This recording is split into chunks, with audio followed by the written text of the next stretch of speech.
पहलगाम हमले पर एनआईए का एक्शन काफी तेजी के साथ आगे बढ़ता नजर आ रहा है। आतंकियों के 2 मददगारों से एनआईए की पूछताछ देखी गई। पहलगाम अटैक को लेकर ये पूछताछ हुई है।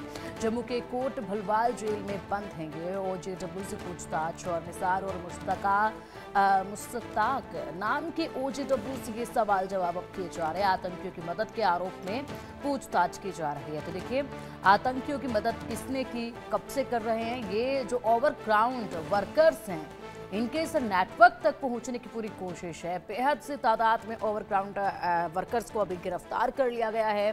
पूछताछ उनसे की जा रही है। बड़े खुलासे इस पूछताछ में हो रहे हैं और अब उम्मीद यही जताई जा रही है कि जब इनसे पूछताछ होगी तो पूरे इनके नेटवर्क को खंगाला जाएगा। तो बेहद जल्द ये जो पूरा नेटवर्क है इसका पर्दाफाश होगा और पूरे नेटवर्क को जो है वो ध्वस्त कर दिया जाएगा, क्योंकि ये बेहद ज़रूरी है। इस नेटवर्क को ध्वस्त करना बेहद ज़रूरी है और नेटवर्क ध्वस्त होगा तभी जाकर यहाँ से आतंकवादियों का सफाया होगा, क्योंकि आतंकवादियों को जब अंदर से कहीं से कोई सहायता प्राप्त नहीं होगी तो सरवाइव करना उनके लिए मुश्किल होगा। और ऐसे में यहाँ पर जब सरवाइव आतंकी नहीं कर पाएंगे तो धीरे धीरे करके ये आतंकी ध्वस्त होते चले जाएंगे। अब देखिए, आतंकियों के 2 मददगारों से एनआईए पूछताछ कर रही है और पहलगाम अटैक को लेकर पूछताछ जो है वो तमाम की जा रही है। जम्मू के कोट भलवाल जेल में बंद है ओजेडब्ल्यू और इन्हीं से पूछताछ फिलहाल की जा रही है। पहलगाम हमले पर एनआईए का ये एक्शन अब काफ़ी तेजी के साथ देखा जा रहा है। ओवरग्राउंड के वर्कर्स हैं जिनसे अब जो सवाल जवाब किए जा रहे हैं उनके जवाबों से बेहद कुछ साफ होने वाला है और इसी दिशा में अब तेजी के साथ आगे बढ़ते जा रहे हैं। कहीं पर भी दुबके हों ये मददगार, लेकिन जिस तरीके से इन मददगारों तक पहुंचा जा रहा है ऐसे में बेहद जल्द इस पूरे नेटवर्क का सफाया कर दिया जाएगा, क्योंकि अब तेजी के साथ अब बस यहाँ यही सबसे पहला मकसद कि इस नेटवर्क को ध्वस्त किया जाए, इस नेटवर्क पर शिकंजा जो है वो कसा जाए ताकि आगे से कोई भी अंदर से यहाँ इन आतंकियों की मदद ना कर पाए।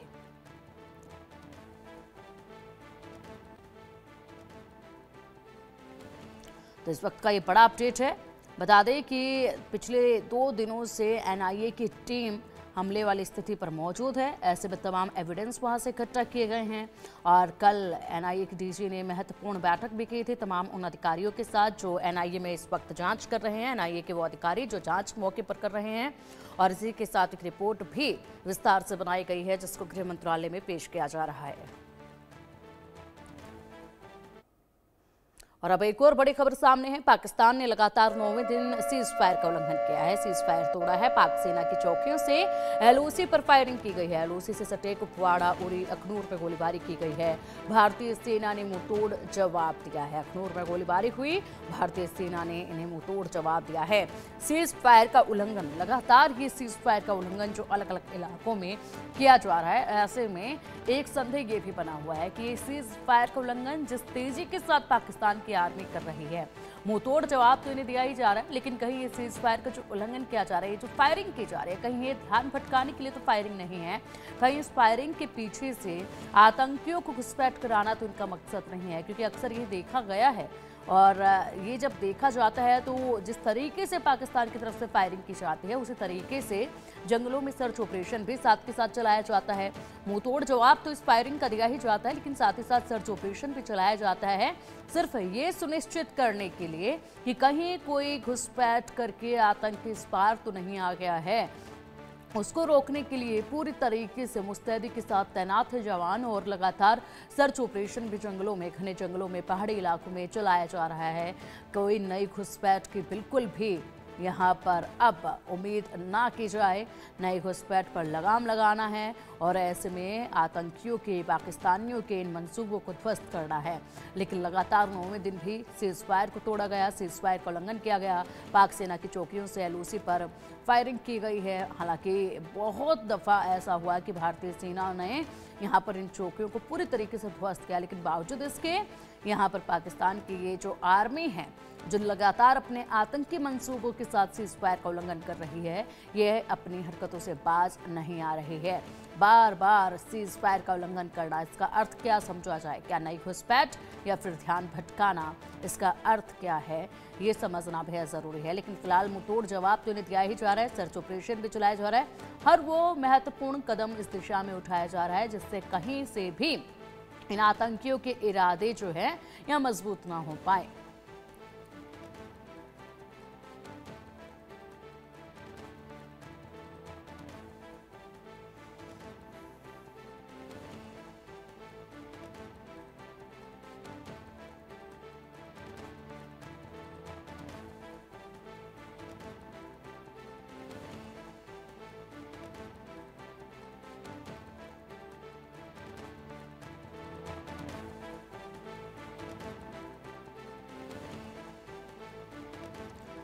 तो ये 9वां दिन और 9वें दिन भी देखिए किस तरीके से यहाँ पर जो है सीज फायर का उल्लंघन किया गया है। लगातार जो सीज फायर का उल्लंघन किया जा रहा है इससे बेहद कुछ साफ होता है। अपनी हरकतों से बाज आ नहीं रहा है पाकिस्तान के कई चौकियों को अब तक तबाह किया जा चुका है, लेकिन उसके बाद भी यहाँ पर अखनूर क्षेत्र में नियंत्रण रेखा के पार बिना उकसावे के छोटे हथियारों से गोलीबारी की जा रही है।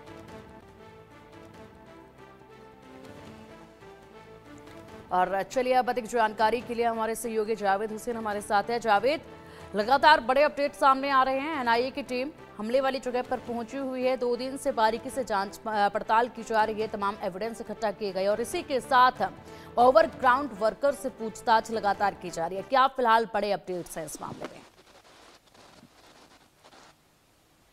देखिए, फिलहाल जो अभी जानकारी मिल रही है एनआईए सूत्रों के हवाले से कि एनआईए की जो अधिकारी हैं, जांच अधिकारी, वो अलग अलग उनकी टीमें बनी हुई, जिसमें 5 से 6 लोगों की टीम है जो अलग अलग हर एक एंगल्स पे, टेक्निकल एंगल की बात करें, फॉरेंसिक एंगल की बात करें या 3D मैपिंग की बात करें, रिक्रिएशन की बात करें, कॉल रिकॉर्ड की बात करें और इसके अलावा जो इन्वेस्टिगेशन चल रही है, जो पूछताछ चल रही है उसकी बात करें, तो सभी टीम अलग अलग बनी हुई। लेकिन जिस तरीके से बैसन घाटी में कल से जो यहाँ पर पहलगाम का जो मौसम है वो पूरी तरीके से खराब हो गया, जिसकी वजह से शायद इस वक्त जो है रिक्रिएशन जो है अभी तक जानकारी मुताबिक नहीं हो पाए। लेकिन जो सूत्रों के हवाले से जानकारी मिल रही है, इस वक्त की एनआईए की जो टीम है वो पाकिस्तान और भारत का जो बॉर्डर है वहां पर भी वो विजिट कर सकती है, क्योंकि एनआईए सूत्रों का ये मानना है, उनका ये दावा है कि जो आतंकी जो थे, जिस हमले में जो शामिल थे, वो टनल का भी इस्तेमाल कर सकते हैं। उन्होंने कहीं ना कहीं किसी सुरंग का जो है इस्तेमाल किया होगा। जिस तरीके से पूरी तरीके से प्लानिंग की गई, रैकी की गई, 15 अप्रैल को लोग यहाँ पर पहुंचे, उसके बाद हमले वाले जिस दिन हमला हुआ उसके 2 दिन पहले ठीक 20 तारीख को भी उन लोगों की यहाँ मौजूदगी थी, प्रेजेंस थी। तो इसके अलावा एनआईए जो है वो तमाम जो कुछ खच्चर वाले जो हैं उनके जो सस्पेक्ट हैं, इसके अलावा ओवरग्राउंड वर्कर्स जो है, जो 4 ओवरग्राउंड वर्कर्स जिनके खिलाफ एनआईए ने अपने इनिशियल जो रिपोर्ट है उसमें उन्होंने इसमें मेंशन किया है, जो जानकारी सूत्रों के हवाले से, कि 4 लोगों के खिलाफ ऐसे सबूत मिले एनआईए को शुरुआत में कि जिससे ये साबित होता है कि ओवरग्राउंड वर्कर्स ने पूरी तरीके से इंफॉर्मेशन दी थी। क्योंकि देखिए जिस तरीके से पूरा हमला हुआ और हमले में जिस तरीके से लोग मारे गए, और एक इससे पहले 3 और घाटी थी जिनका पूरी तरीके से रैकी किया गया था, लेकिन कुछ वजह से जो आतंकी हैं वो उस टारगेट को पूरा नहीं कर पाए, क्योंकि सिर्फ बैसरन घाटी नहीं, इसके अलावा आरू घाटी, बेताब घाटी, एम्यूजमेंट पार्क, इसके अलावा कुछ और जगह थे जिनको आतंकियों ने पहले से रैकी कर रखा था। क्योंकि सभी को पता था कि जो सीजन है अप्रैल, मई, जून, इस वक्त जो सैलानी है, जो पर्यटक है, वो कश्मीर में घूमने आते हैं। इसके साथ ही एक बड़ा जो एक भीड़ होती है वो काफ़ी बड़ी भीड़ होती है। अब साथ ही साथ एनआईए ये भी जानने की कोशिश कर रही है कि इन सब के पीछे का मकसद क्या था, क्या कोई एक मैसेज देना था, क्योंकि जो बेकसूर लोग मारे गए हैं वो सिर्फ उनका कसूर इतना था कि वो कश्मीर घूमने आए थे। लेकिन जो कश्मीर के लोग हैं वो भी इस पूरे हमले को कहीं ना कहीं उसकी निंदा कर रहे हैं। लेकिन एनआईए के जो सूत्र वो बता रहे हैं कि कुछ जो जंगल है ऊपर की तरफ, बैसन घाटी की तरफ, हालांकि मौसम खराब है, लेकिन मैं अपने विजय से कहूंगा कि आपको वीडियो के जरिए वो दिखाने की कोशिश करेंगे कि जो पीछे का ये जो जंगल है जहां पर बैसन घाटी शुरू होती है, और बैसन घाटी के कई रास्ते पॉइंट्स हैं। और मैं आपको पिंकी जो जूम करके मैं आपको दिखाना चाहूंगा कि इस वक्त बारिश हो रही है और बैसन घाटी के ठीक ऊपर का जो इलाका, इसी के पीछे जो आप कैमरे पे देख रही हैं एक बोर्ड लगा हुआ है, बोर्ड के ठीक पीछे का जो पेड़ों के पीछे का जो इलाका वही बैसन घाटी है। और यहाँ पर अगर जो जानकारी मिल रही कि एनआईए शायद जो एनआईए की टीम है, क्योंकि पूरा टेक्निकल फॉरेंसिक तौर पे पूरा एग्जामिन कर टाइमलाइन के साथ, तो शायद बारिश की वजह से थोड़ी सी मुश्किलें आए, लेकिन सर्च ऑपरेशन, दूसरी तरफ सर्च ऑपरेशन भी चल रहा है उनको लेकर। और जानकारी ये मिल रही है कि एनआईए की टीम जल्द ही पाकिस्तान बॉर्डर पे जा सकती। कुछ बॉर्डर्स के इलाके को पॉइंट आउट किया गया है